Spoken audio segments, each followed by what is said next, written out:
Chapter 4 begins with Mr. Lockwood determined to be solitary and to not be around other people after his experience at Wuthering Heights. This lasts until dark. What strength he has! He decides to talk to the housekeeper, Mrs. Dean, under the guise of asking about the needs of the house, but really he just wants to know everything about Heathcliff. He's hoping she's a big gossip, and it turns out he's right. All right, so since a woman wrote this story, is it still offensive to portray women as gossips? Mrs. Dean lived there for 18 years. He asks her why Heathcliff chooses to live at the Heights, considering how run down and plain it is. Isn't he rich enough to fix up the place at least? Mrs. Dean assures him that Heathcliff is rich enough, but no one knows where the money came from. Okay, so if he's rich, why was he mistreated by Hindley when he was a kid and was treated as if he was nothing but a farmhand? Did he get his money later? Lockwood asked, he had a son? And she said yes, but he was dead. He asked if the son had a wife, and she said yes. Who is she? Mrs. Dean said it was her late master's daughter, Catherine Linton. At least that was her maiden name. Okay, so this is not to be mistaken with the ghost Catherine. That was definitely not Catherine Linton then. So the former owners were the Lintons? Mr. Lockwood asked. Yes, they were.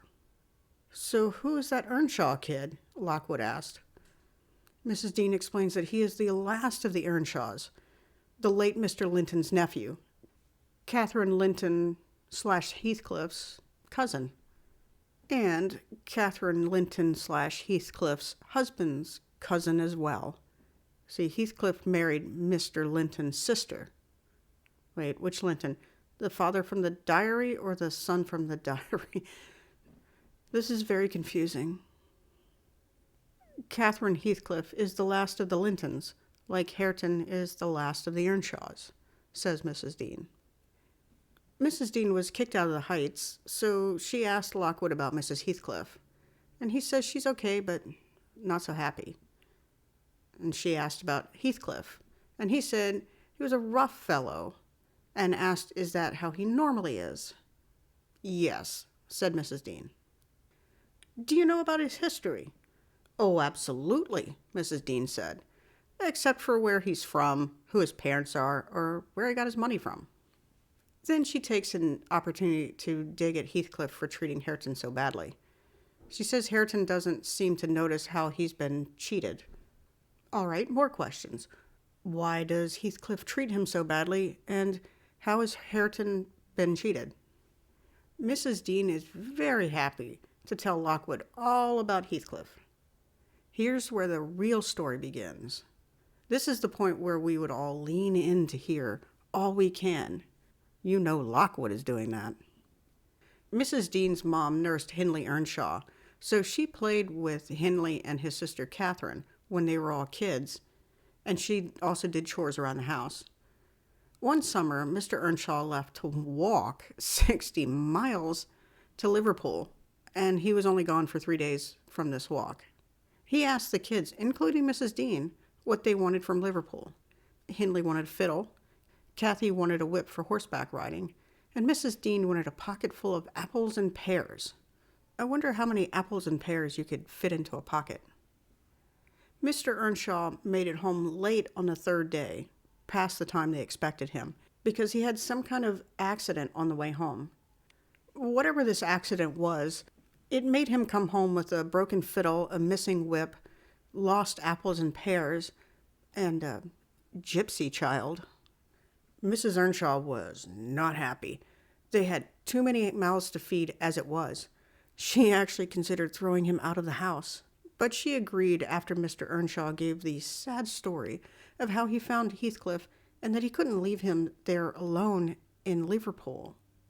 So he treated Heathcliff like a stray dog. He saw Heathcliff, felt badly for him that he didn't have a home, so he brought him home, just like people do with stray dogs. Mrs. Earnshaw told Mrs. Dean to wash him up and give him some clean clothes. She referred to the young Heathcliff as it. And the kids didn't like him either. He was different, he was dirty, and their gifts were broken because of him. in their minds. The kids refused to let him sleep with them, so Mrs. Dean left him on the stairs, hoping he would just leave the house in the morning.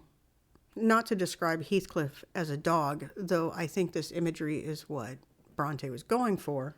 When he was left on the stairs, he went up to Mr. Earnshaw's room, curled up next to the door, and waited for Mr. Earnshaw to get up. Mr. Earnshaw was angry when he found Heathcliff and wanted to know why he was there. Mrs. Dean confessed about what she did and was promptly kicked out of the house, although temporarily. When she came back a few days later, she found that the family had named the boy Heathcliff. Weirdly enough, this was a name that they had given a child of theirs who had died some many years previously.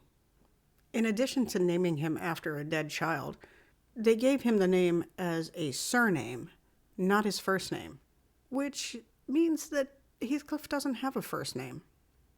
In the few days since Mrs. Dean has been gone, Heathcliff and Cathy have become close, but Hindley still hates him. And so did Mrs. Dean. Hindley and Mrs. Dean mistreated Heathcliff all the time. Mrs. Dean of today excused the behavior of young Mrs. Dean because she thought that she didn't fully understand that she was being mean, and that Mrs. Earnshaw didn't say anything when she saw them treating Heathcliff so badly. She said Hindley beat him often, but Heathcliff didn't fight back or tell on Hindley. Mrs. Dean would punch him, but Heathcliff would only close his eyes and draw in a breath. Unlike Mrs. Earnshaw, who seemed to turn a blind eye to their behavior, Mr. Earnshaw was furious when he found out how Hindley was treating Heathcliff. Mrs. Dean said that Heathcliff was Mr. Earnshaw's favorite because Catherine was too wild and mischievous to be anyone's favorite. She didn't say why Hindley wasn't the favorite, but I'm sure we can figure that one out. About 2 years after Heathcliff arrived, Mrs. Earnshaw had passed away. By this point, Hindley had come to see his father as an oppressor and Heathcliff as a usurper. He grew angry and moody. Mrs. Dean said that she really sympathized with Hindley, but then one day the children got the measles and she had to take care of them. Heathcliff became very sick during this time, and for some reason he seemed to want her near him while he was sick. She thinks he didn't realize that she was required to help him, but instead did it because she liked him. She told Lockwood that she was praised for her care of Heathcliff, and the doctor said that her care was part of the reason he recovered from the measles. She said after this she no longer took Hindley's side against Heathcliff, but she said she still didn't understand why Mr. Earnshaw was so partial to him, especially considering how he didn't really show any kind of gratitude.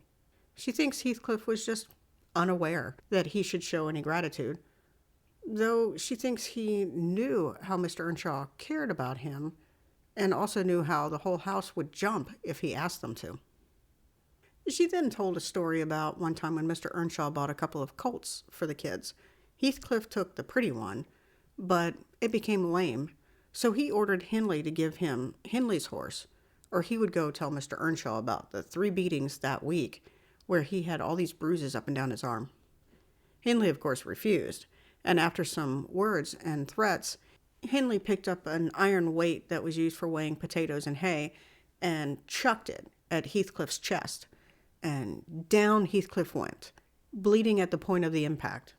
Heathcliff jumped up immediately, and if it wasn't for Mrs. Dean stopping him, Heathcliff was going to go tell Mr. Earnshaw. Hindley then gave Heathcliff the horse, but cursed him. He told Heathcliff to trick Mr. Earnshaw out of everything he has so that Mr. Earnshaw can see who Heathcliff really is. Then he says he hopes the horse kicks Heathcliff in the head. Hindley, to ensure this happened, pushed Heathcliff under the horse's feet, and then he ran off, hoping that he would find that the horses kicked Heathcliff in the head and that Heathcliff was no longer around. But Heathcliff just picked himself up and tended to the horse. After that, he sat down on a bundle of hay to gather himself before going into the house. Mrs. Dean said she convinced him to blame the bruises on the horse, and that Heathcliff didn't seem to mind because he got what he wanted. We end the chapter with Mrs. Dean saying that since Heathcliff seldom complained, she didn't think he was vindictive, but that he disabused her of that belief eventually. Now, that's a pretty good cliffhanger for a chapter. Thanks so much for watching and listening. If you like this video or like what I do, be sure to subscribe for more videos.